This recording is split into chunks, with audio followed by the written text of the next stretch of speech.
Hi, everyone, and welcome to today's episode of Confessions of a Business Analyst with Teso Adoroa. This is episode 6, and I think 6 is like my very favorite number, maybe because I was born in June. Today's episode, we're going to talk about Agile versus Waterfall, confessions from both sides. And today we have a very experienced business analyst who is going to um, confess, basically tell us about the stories from the both sides, Waterfall and Agile. This man is an Agile coach and a business analyst, and it makes him super qualified to talk about this topic. Please join me. Let's welcome Jimo Babatunde. Babatunde, hello. Yeah, hello, Teso. Thank you for that introduction, so to speak. Yeah, but so it's a privilege to be on your show, and I've seen a couple of other videos that you've done, and yeah, kudos to you. That's been an amazing stuff from you. Looking at how business analysis is, the profession is getting better by the day, and somebody like you coming in to share, to bring people to share their experience is I must say kudos to you. Thank you for having Thank me. you. Thank you very much. I think the kudos should go to you for coming to share your story. It's quite amazing to have you here. Thank you very much. Yeah, thank All you right. for So having me. yeah, thank you. In our usual culture, so we'll start with asking you to tell us your BA story. That short, inspiring story about how you became a BA. Somebody out there is listening and they will want to know. Yeah, so thank you. So I my BA journey is a very funny one. So I have my first degree in agric engineering. So it's one of those Did you stories say where you finish agree? engineering, yeah, agricultural Wow. engineering. Oh wow. Yeah. So I finished school like everyone else, went for my compulsory youth service. And when I finished, of course, there was no job, and I didn't have one of the best grades either. So you could imagine coming from that perspective, there is that part of you that feels like, oh, you can't compete enough, looking at the grade you had. And now what do you do? So fortunately, my brother, happened to he heard about business analysis first, and I was like, hey, you want to try this training? So I'm like, okay, yeah, maybe let me give it a try. And then I went all in, and there's a lot of lessons I learned from that journey because it was a time where I needed to, you know, look everywhere, for anything business analysis. And I did. I registered in a training institute, got the necessary trainings, and I must tell you, I tell people when I was going through the business analysis training, I personally consumed well over 500 videos within a space of 3 months. So by the time I was done, I could speak a lot of things about business analysis, even though I'd never practiced. I knew about um, you name it, stakeholder analysis, the requirement gathering, agile, I just knew too much. And yes, truly knowledge is power. So from that knowledge, I was able to just go ahead and start applying for jobs. And yeah, the rest is history. And I've been privileged to work across different sectors, the telecoms, the capital markets, startups, as a business analyst, agile coach, and enforcing or implementing the agile principles, the Scrum framework in places I've worked. So yes, just not to bore you, that's been my story from you know coming out fresh from the university to looking at what can I do for myself and how do I get up the ladder. There was a day I attended an interview and the person asked me, um, what is my how did she put the question? She was like, okay, yeah, why do you want this job? And I told her, you know why? Because I don't want to always be at the bottom of the ladder. Whatever I need to do to get up the ladder, trust me, I'll do it. And she just laughed, but she really said, wow, that's probably one of the best replies she's got for questions like that. Mm. So yeah, anything that will push me up the ladder is what I want to do. So business analysis has helped me over time to get me up the ladder. And this has been going on for about 10 years now, counting. Over 10 years, Wow. actually, counting. Yeah, so that's it. Thank Wow. you. Very, very interesting. I think I like that reply. That's up the that reply. And then something Yeah, else that I caught. You basically, let me rephrase, you basically mm, indoctrinated yourself with business analysis, because you said you yeah, consumed well over 500 videos. That's I can amazing. tell you that. You I can tell you indoctrinated that. yourself. It means it was in your blood at that point. Anything they Yeah, ask you, you were able to provide an answer to, even without experience yeah, at that point. And which is I what I can tell tell. people.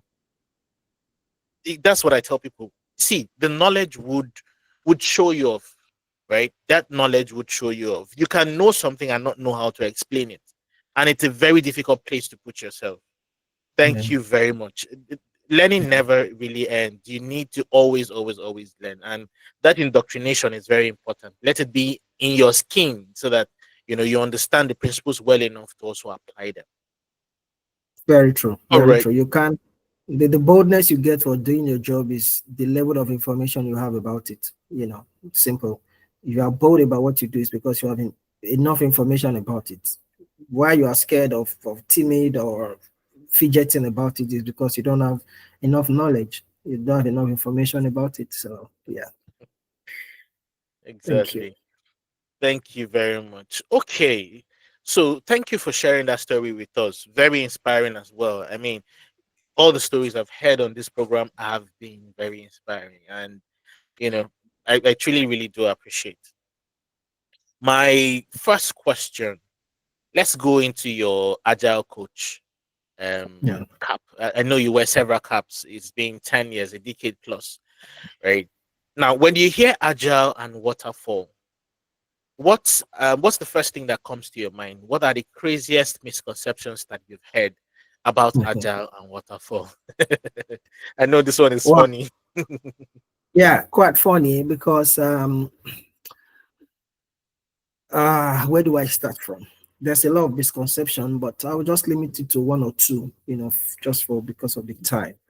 Um, the very first one is the belief that agile is a silver bullet, right? That it is applicable to all projects, right? And Mm, it is not, just straightforward. It is not, agile is not a silver bullet. Um, it's also believed that agile is faster. It's not always faster. It's supposed to be faster, but sometimes because projects are very unique, there's no two projects that looks the same, right? And what I've seen, I mean, I was still talking to a friend yesterday. I said a lot of what I've seen is a combination of agile and waterfall in most places, right? If it's a B2B transact, or sorry, if you are working in a B2B environment, right, you most likely will work in a waterfall setting, right? Or something of a combination of agile and waterfall. Because I mean, think about it. It's a profit and loss. Your business A is working with business B to build an application, for example, right? That's a project that has a timeline. That's a project that has a cost that has been assigned to it, right? So working in that environment makes it a bit difficult to say, oh, yeah, we are working agile. So what I've seen is one of the misconceptions, like I said, number one, there is this belief that agile is a silver bullet. Can use it everywhere. No, it's not. It's not true. The other misconception is that agile waterfall is outdated. It is not outdated. It is still very, very much in use. As a matter of fact, mm, in the UK, I think it's still very much around. Of course, they are conservative, though.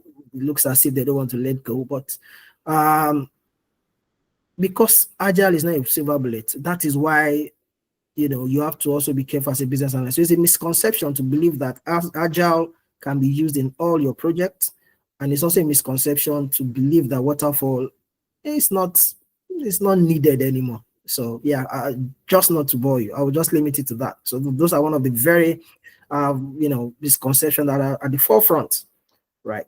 And it's unfortunate because, like I said, I've seen so many things.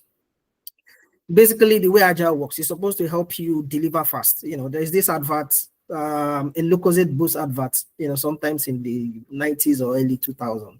Say energy fast, where you need to deliver. There's that cheetah who's running fast, blah blah Mm, blah. That is what Agile is supposed to do to you, right? You're supposed to deliver the product fast. The customers or the users are the one dictating the trajectory of things, right? You are trying to satisfy them, and then you're supposed to give them the MVP each time they ask for it, based on your customer insights or your customer analytics. You're supposed to give them, and that's it. Agile is supposed to be user-led, as simple as that. But we have seen products that are necessarily not user-led. For example, when I teach, I say there's a difference between the user and the customer. Sometimes they're the same, sometimes they're different. If you are building a mm, product for a child, mm. yeah, they are. If you are building a product for a child, a baby, it is not going to be the one to buy the product from you. If you are building a product for the dead, for example, they don't get to buy the product from you. They are going to use it, right? But they don't get to buy it from you. So, for example, if you are building, so again, I see this every now and then, but just not to overstretch this, right? Agile is not a silver bullet. It's not a silver. When you're working from a perspective of B2C, customer to consumer, also business to customer Business as sales, a customer. yeah, business to customer kind of, yeah, apply, Agile is most likely applicable, right? So you should be, as a business analyst, you should be able to understand the project and be able to advise accordingly if this is going to be a waterfall framework that will be best, or an agile framework. Thank you. Thank you very much. I think I'm going to start an argument in the office tomorrow. We're going to fight. I'll tell them we can't be agile in everything. So I particularly like the illustration that you gave about B2B, right? And what I know is that if you look at the inverted triangle of constraints between agile and waterfall, for Yeah, waterfall we know that we have a fixed budget and a fixed timeline, right? yeah, So when you have that already, when you're saying, okay, our budget for this project is this, you are already even saying that this is waterfall, because we cannot exactly. go anything that is out of scope, anything that takes us beyond this budget, it is not in scope for this project. So Yeah. it's I think we keep learning every day, and the people that need to listen will also listen to us. And then one more thing that I think is very important. Like I said, I'm just trying to bring the major ones to the forefront, right? Is that Hmm. I've also heard, and I think that needs to be addressed, especially on platforms like this, that you don't need documentation in Agile. That is totally false. That is Hmm. totally false. Documentation, people should understand, has it's way different from the methodology for implementing a project. Agile or waterfall is a methodology for implementing your project. Documentation is way different from, I mean, it's a whole different thing entirely. You need documentation for continuity. You need documentation for what was the word now? You need to document whatever it is so that when Like for us in tomorrow banking, for everybody audit leaves, purposes, actually, yeah, audit purposes, yeah. For example, yeah. there are certain things you don't have power over. If every of your resource or every of your employee leave that organization within 5 years, and in the next 7 years, you have everybody working for you are all new. Well, how do they continue if there is no documentation? So, Agile doesn't mean absence of documentation. What it preaches, right, is documentation good enough to deliver per time. That's what it says. It's not saying, oh, actually, oh, it's just because I've heard, oh, it's just user story. You don't need to do documentation. Just write the user story. Yes, you need to write your user stories, but you need a documentation for continuity. If tomorrow a front end comes in that doesn't necessarily know what has been happening, it needs to revert back to the documentation and probably get himself informed as to what he needs to do and what the product or what the project is all about. So yeah, I think that's a misconception that I also need to address on a platform like this. Agile does not eliminate documentation. You need to document. It's just um, what you need per time. That's what you need to do. Yeah, okay. So if I need to do this, if we need to build the customer management, module, for example, we need enough Module, yeah. documentation that can help us build that, and it needs to be documented. Thank you. Thank you very much. All right, so straight into examples, right? So now that we're talking about examples, can you tell us a project that you've worked on that Agile Yeah. was the best option, and then maybe another one you worked on that Waterfall was the best option, maybe regardless of whichever methodology was used. Maybe you use Agile instead of Waterfall, or use Waterfall instead of Agile. But just give us one example each of these methodologies and why you think the methodology worked best for that particular project. Okay, so first thing first, from my experience, I think if you are building digital product, first of all, right? Because and I also like, before when I teach Agile, for example, I like to bring people, give them some little bit of background to how we got here, because it's important that people understand how we got here to this Agile craze, for lack of a better word. You need to know how softwares were being built before now in the days. So, for example, imagine you've used Corel Draw. Let's go back in time. Mm, Corel Draw, yeah. and I'm talking of maybe the 2001, 2003, and you are working on Corel Draw, and you just say, oh, why do I need to go into this? Why do I need to engage about 3 or 5 pages because I want to use just one tool? Or you are hoping that, oh, I wish this tool was here that could help me to just erase this tribal mark on this guy's face. And you have that, oh, I wish. And it takes Corel Draw about 2 years just to put that functionality on their product.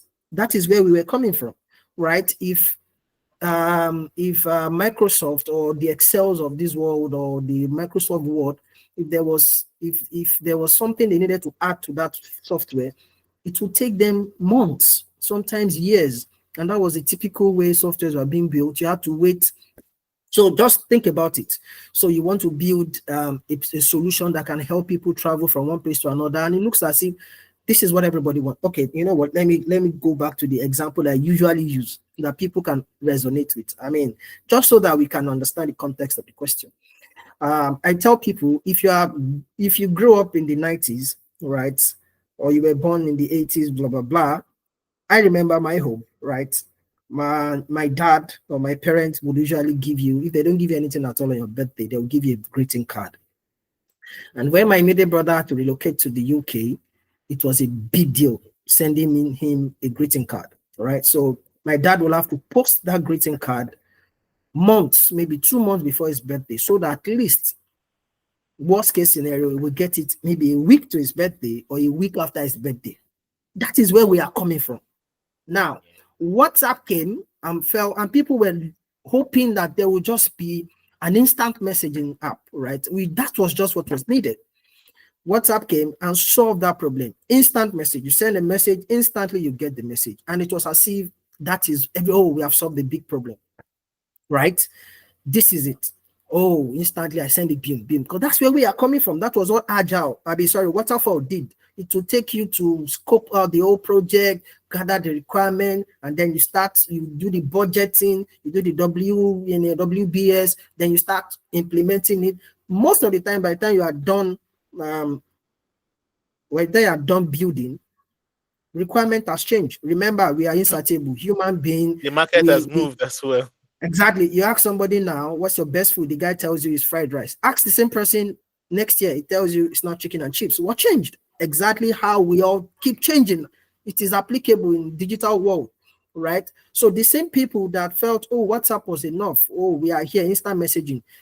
In no time, they got tired, they became boring, they wanted more. Oh, video call, oh, voice call, oh, group chat, oh, this and that. So now, why am I saying this? Just back to your question. When you say, what project have I used Agile for, and I feel, oh, this should have been Waterfall. Straightforward.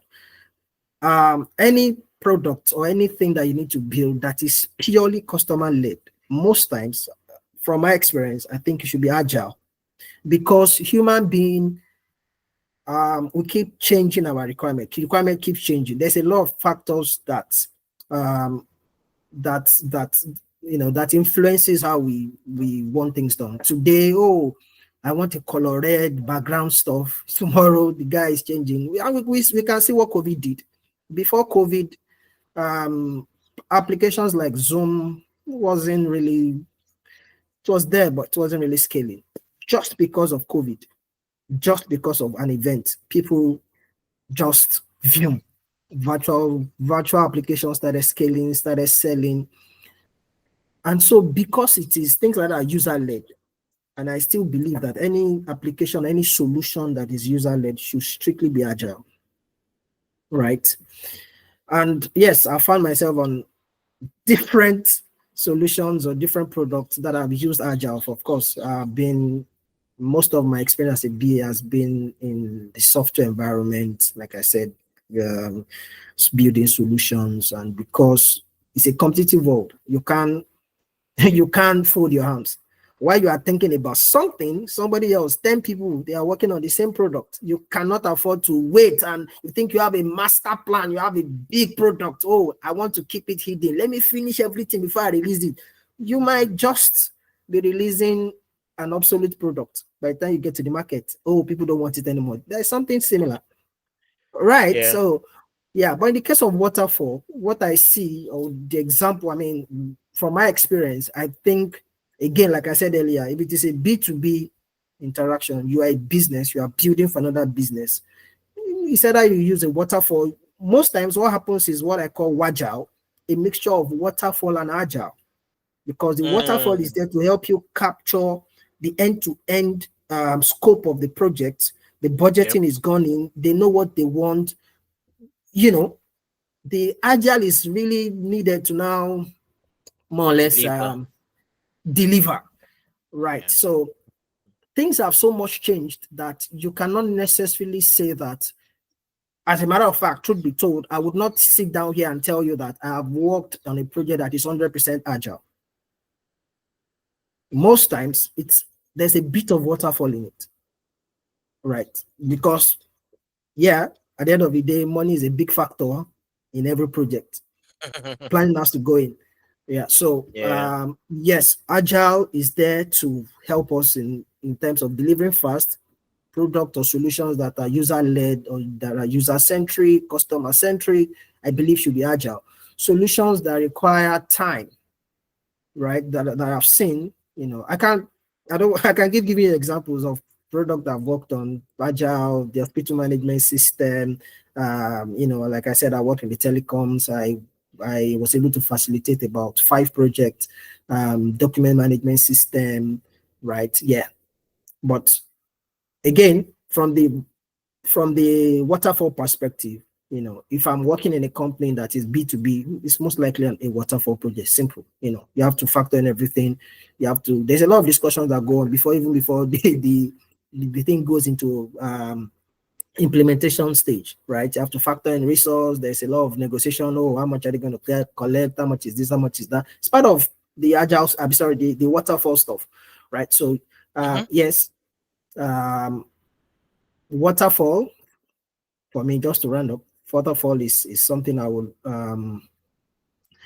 advise should be used when sometimes we don't necessarily know the end, right? If we are building for a market or for a demography that we don't necessarily know how they will receive it, we don't know what the outcome is going to be like, you can as well take your time, factor in everything, and deliver it, which is more or less waterfall, right? But if Mm, you have a set of users that are already yearning for it, right? I don't expect a bank, for example, going into waterfall.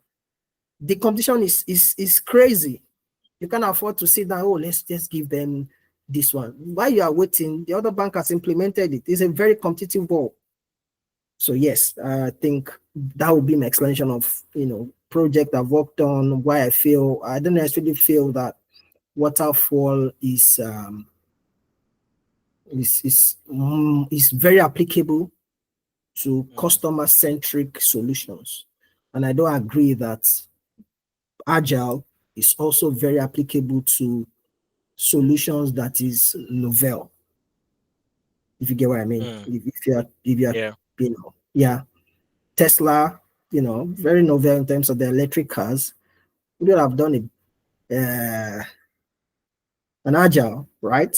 Now, from their first release, they can take customer insight and build on that and then start using agile. So, okay, yeah, I think they Just want this deliver one now. incrementally. Yeah, Yeah. yeah, but your first release should be well planned out because if you fail, Mm, you'll crash a big time. thank So, you very much. I mean, so like I said, I'm going to cause an argument in my office because of this topic. Yeah, because it's opening up a whole lot of stuff that we don't talk enough about. yeah. You know, because people just think that agile, once it's agile, oh, that's a thing to go. And then I see people having crazy job titles these days just because they want to put agile inside somewhere, you know.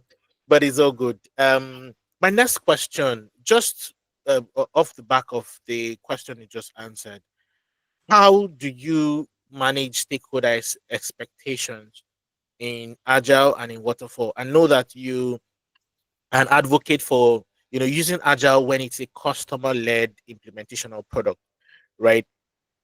How are you able to manage customer expectations in an agile project, and when using the agile methodology, and how do you manage product stakeholders, I mean, using waterfall? I know that it might be kind of different. Some people, you already know what they want. The others, you are knowing what they want as you go. So how are you able to manage their expectations and deliver successfully? All right. Thank you for that question. I think I also need to say that I am 100% an agile advocate. I think agile works and it works well Yeah. if you do it right. It's supposed to make Mm, your job easy, really easy. I'm very, very mad. I am very, very upset when I see agile dragging for a project that should be 3 months that is being extended to 6 months. Um, I'm always mad at that. And the simple reason is because agile is most times not implemented very well. Now, back to your question. So again, what does the agile principle says, or I mean, what does the agile Bible says, right, about stakeholder manifesto. Yeah. management? Exactly. Stakeholders across, I mean, in agile differ because as a business analyst, for example, you need to do your stakeholder mapping, know who to talk to per time, the kind of information you want to get across to them per time. So managing stakeholders is managing their requirements. If you do your job right, you have been able to map out the stakeholders, using different tools that is available to you. Take, for example, the power influence grid, the racing metrics, these are some of the ways that you manage your stakeholders. It is very easy for you or for me to know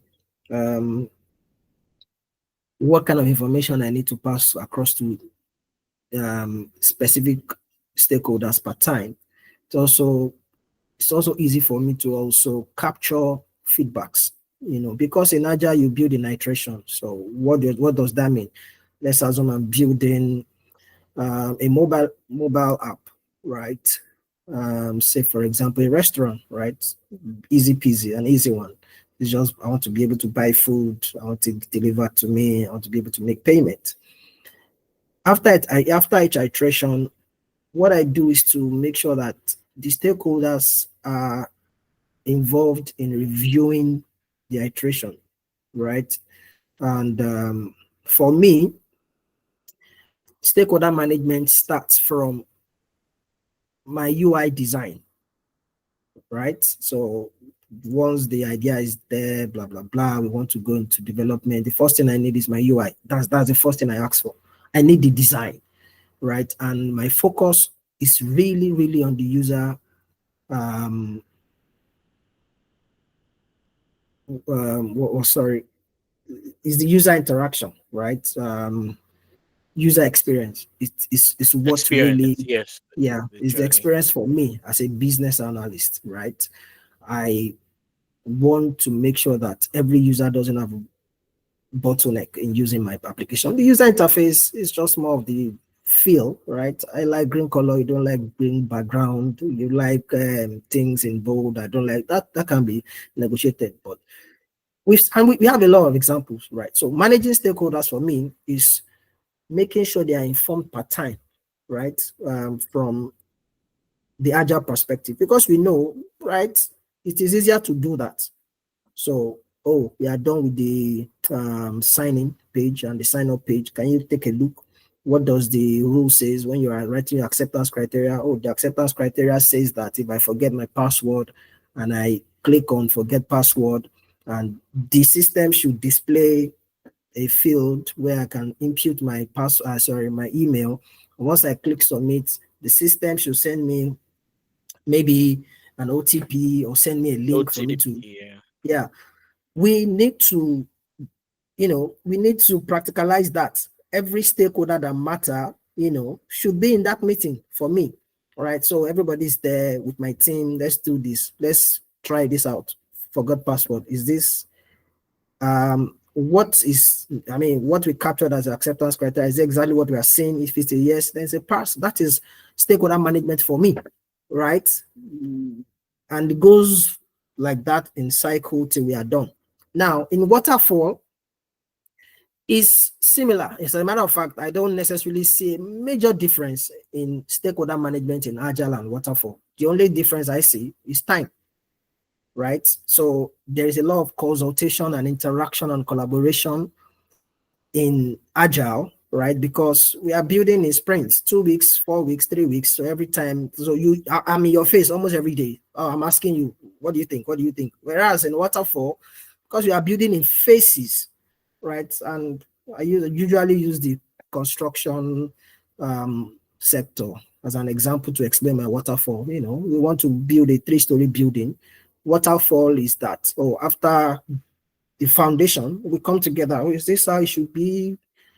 Building a foundation could take you a month, 2 months, right? So time factor is the major thing for me here. I don't think there's a major difference in how I manage, for me, how I manage stakeholders in what in agile setting or in waterfall.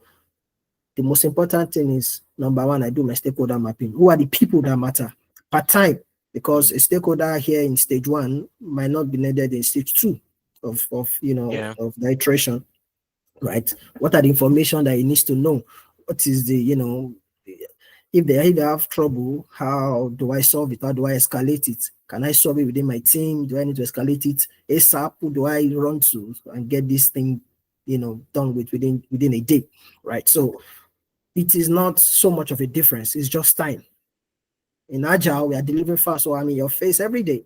In Waterfall, you may not see me in 2 months. You may not see me. I may not have the need to talk to you in a month, right? And of course, there are better ways to capture customer feedbacks these days. They have tools, the survey monkeys, to easily say, okay, this is what they want now. All right, we can do a workshop, blah, blah, blah, whatever elicitation technique that works in capturing requirements or managing my stakeholder. But by and large, stakeholder in Agile, stakeholder in Waterfall, to me, the same principle apply. It's just time, right? So that's how I've been able to achieve that time. But they should know what they need to know per time. Don't run away. Don't postpone things. Don't let things get out of hand before you say, I should have informed you. Oh, I should have informed you. No, inform him now. Do your mapping very well. No, okay, this thing is beyond me. The project manager needs to know this thing is beyond me. The HR needs to know this thing is beyond me. The IT department needs to know, or this person needs to know, or this department needs to know. The legal team needs to know. And we see this is why projects fail. Excuse me, right? Because now you are done with the project, and it is at the point of launching that you got to know that, oh, there are some legal stuff, there are some GDPR, NDPR thing that we didn't tick, We because didn't all see. along you have been building this solution and felt, well, the legal department doesn't come in now. Let us wait till no, right? So that's it. Thank you very much. Agile waterfall time is the only difference when it comes to managing Right. stakeholder, and the frequency of engagement and Engagement, communication with them. collaboration. Yeah. Okay, let's tone down a little bit and play our game. Yeah. So this game is called Agile or Waterfall. All right. So I'm going to Okay. be reading a particular statement, more like a scenario, and then you tell me if that belongs to Agile or it belongs to Waterfall. Are we good? Yeah, all right. Okay. We can't start development until every requirement is signed off. Is that Agile or Waterfall? Definitely waterfall. Okay, great. Next one. The client wants to see working software after every sprint. Agile, Waterfall. Agile. That one was too cheap. I don't know why it's there. Yeah. Okay. Too cheap. The sprint gave it away. Yeah. Okay. Every single change request takes 2 weeks of paperwork to approve. Every single change request takes 2 weeks of paperwork to approve. Waterfall, Agile. It's a bit dicey. It's a bit Mm. dicey because they both, they both have change request cycle.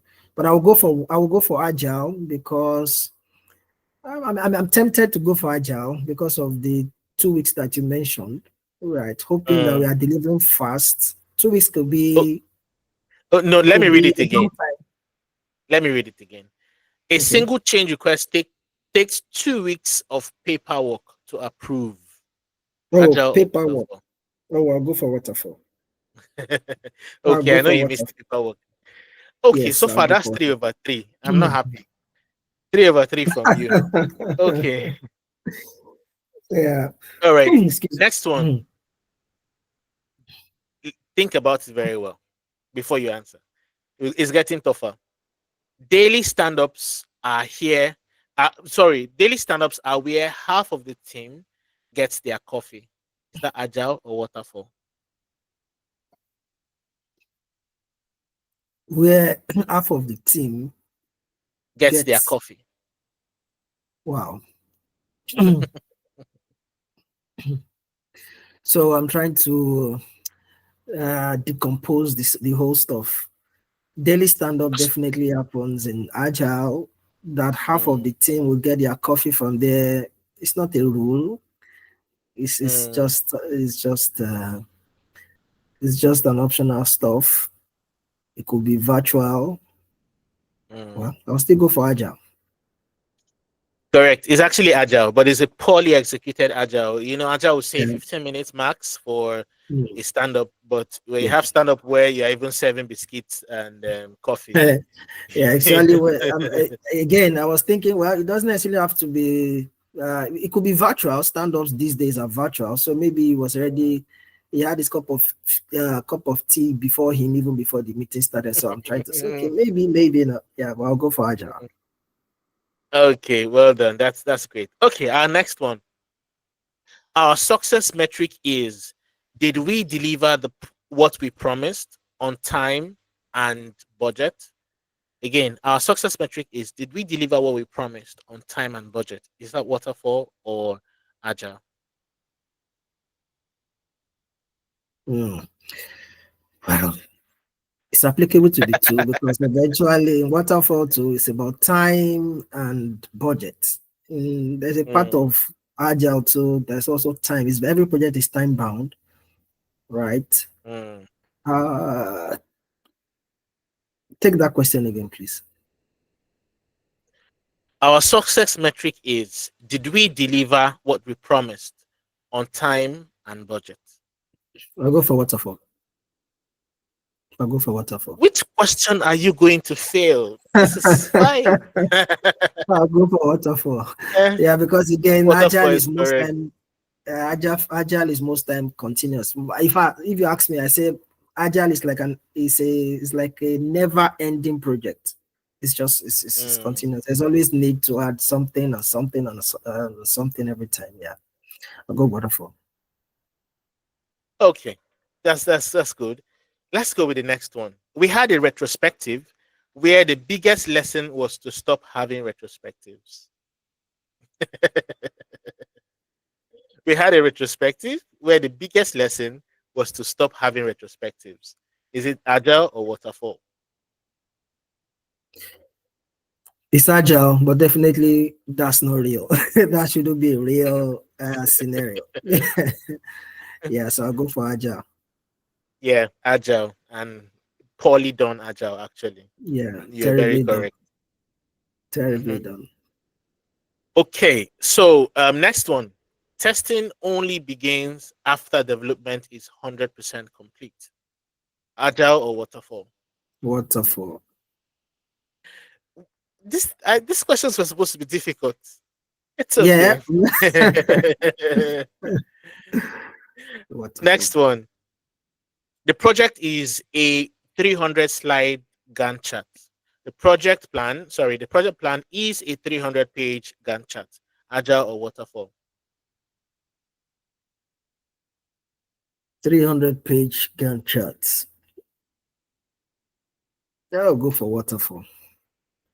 When am I going to catch you? Yeah. I'll go Okay. for because Waterfall is great. that's a massive documentation. You remember in Agile we Mm, said it's like energy fast minimal. to deliver. Yes, everything should be minimal. What you need, whatever it is that can help you deliver the next iteration or the next MVP is what you need documented. You don't need 300 pages to do that, to capture that. Your BRD captures all already. Your FRD captures all. Your product roadmap captures all. You know. Mm. All right. Next one. We lock down requirements upfront, but deliver them in sprints. We lock down requirements upfront, but deliver them in sprints. Agile or waterfall? I'll go for Agile. I'll go for Agile. Mm. Are you happy now that I got that It's missed actually one? it's a, you got 50% of it. It's a mix of both, actually. Yeah, waterfall in the beginning, agile in delivery. Yeah, exactly. You know, I mentioned this Wagile thing. It's most times a Yeah. combination of it's intertwined because your BRD is you capturing the whole scope of the project, right? Mm-hmm. Your FRD is you capturing the whole technical aspect of the project.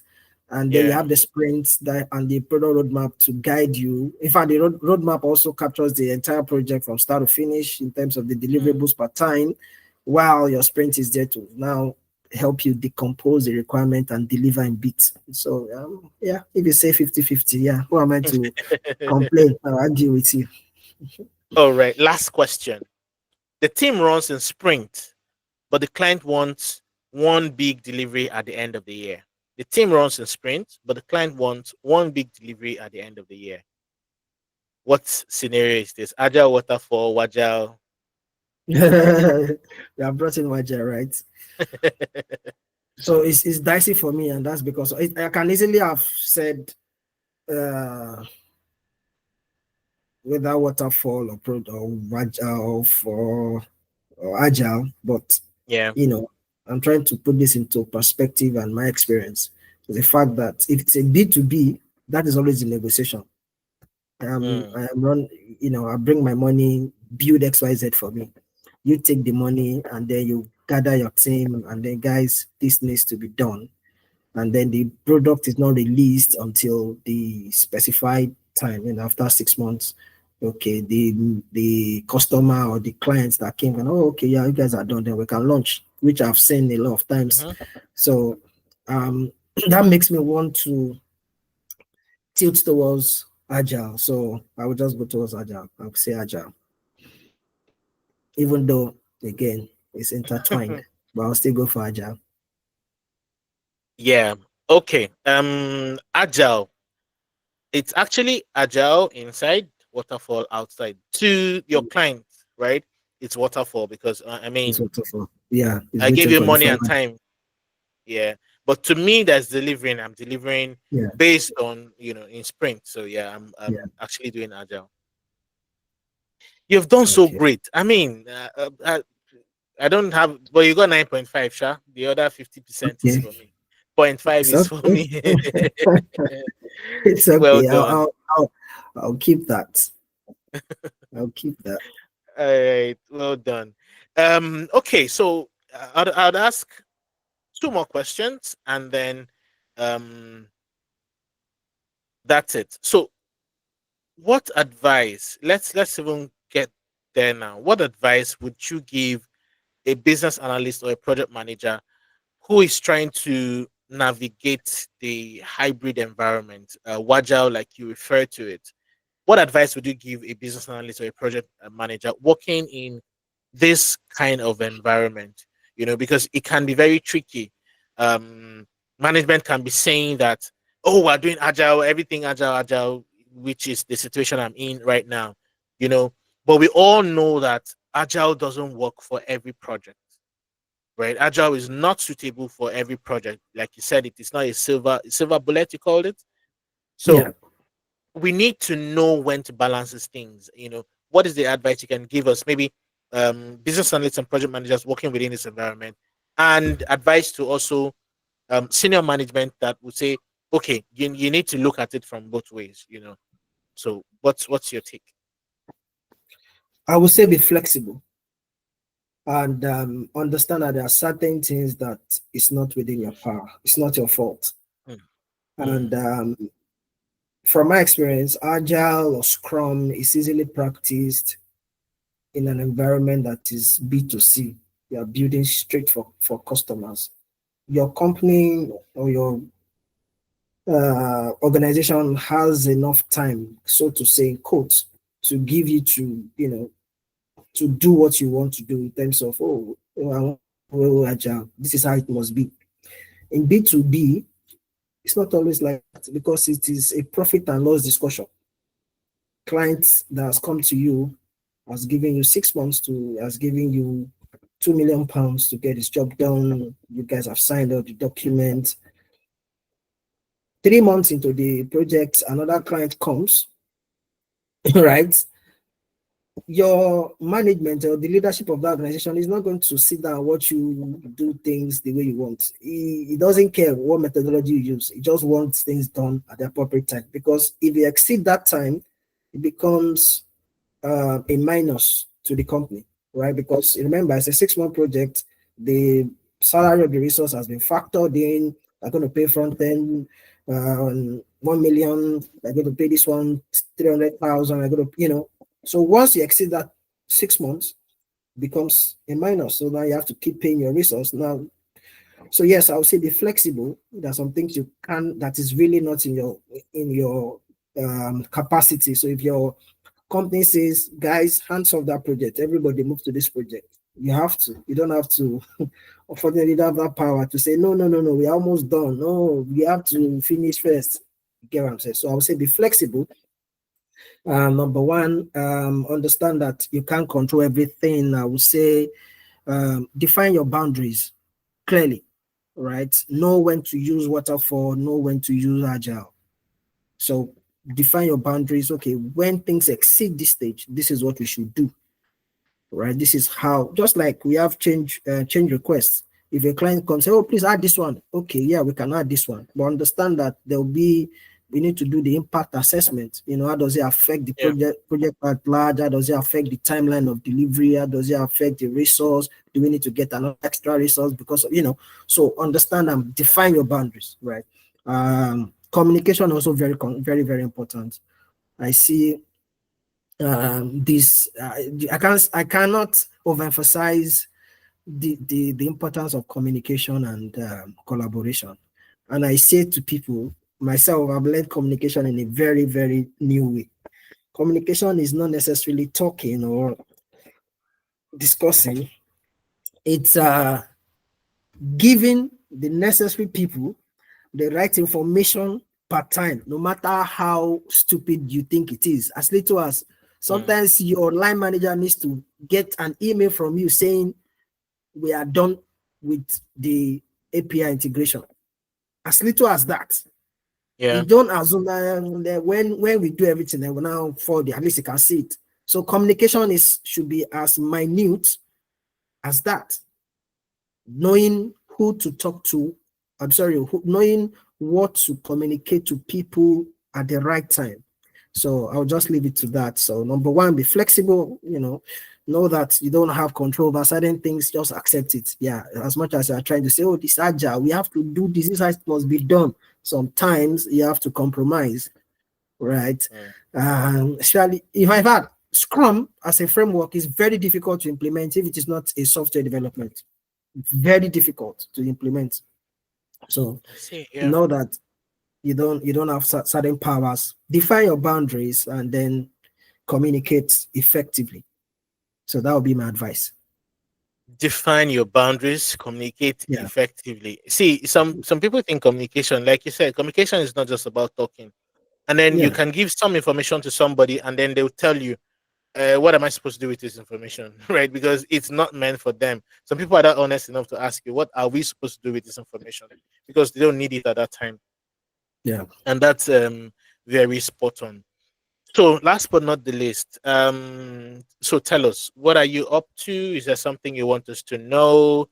Um, and I'll be in your DM. You said something here. Mhm. I'm coming to your DM. I know some other persons want to be in your DM as Yeah. well. So, what's your preferred channel for them to reach out to you and all of that? So, All right. So what I'm up to, of course, I mentor people in business analysis and on agile. Yeah, but personally, professionally, or career-wise, I'm trying to now transition into business architecture. I mean, somehow, I feel oh that wow, business I've explored. architecture. Yeah, Oh somehow wow, I'm actually on it. I'll write my exam. I mean, in the next 1 month, actually, next month, I'll be writing my professional exam. oh that's So interesting. yeah. So a part of me feels that I've explored a whole level of business analysis. I'm getting bored of it. So I'm trying to get into the strategy of things. I want to sit at the table, like I said earlier. I don't want to be at the bottom. So I'm trying to sit on one big Mm-hmm. major table, and Yeah. I tell people you must be able to understand the trend. Very soon now, companies or organizations will be very, very predictable because there will be the same tool, the same technology available to everybody. The difference will now be your strategy. So if you are observant enough, you will see that there's a massive investment in strategy by organizations. So because everybody is going to be using the same tool, AI is here, everybody's going to use AI. So what will be the difference? We can get the same results if you use the same thing. So the strategy is what will differentiate us. So I'm trying to get into that space. If you look at Pepsi and Coca-Cola, they have the same product, they have the same customer, but it is the strategy that differentiates them in the market. Right. So that's me career wise. I'm trying to, I'm getting into, I will say I'm already in that space of business architecture. And then, yeah, I'm also a mentor. I've been privileged to mentor and teach, if I'm not exaggerating, maybe over 500 people. I've been privileged to, train organizations.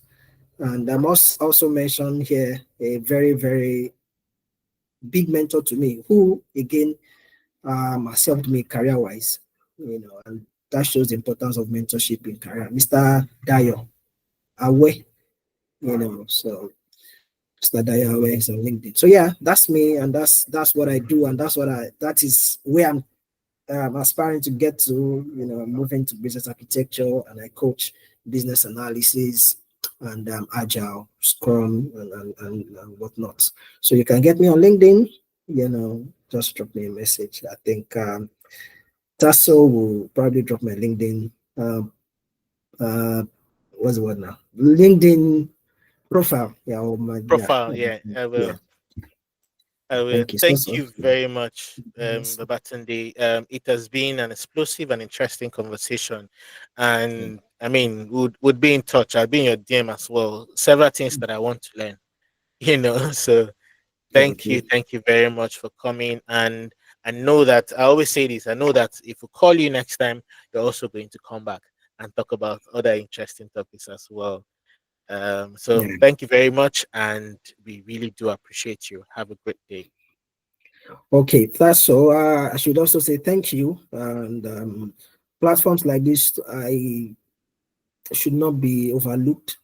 You are doing Mm. a great job, I must say. And the reason is because there are young BAs everywhere trying to Yeah, model their career.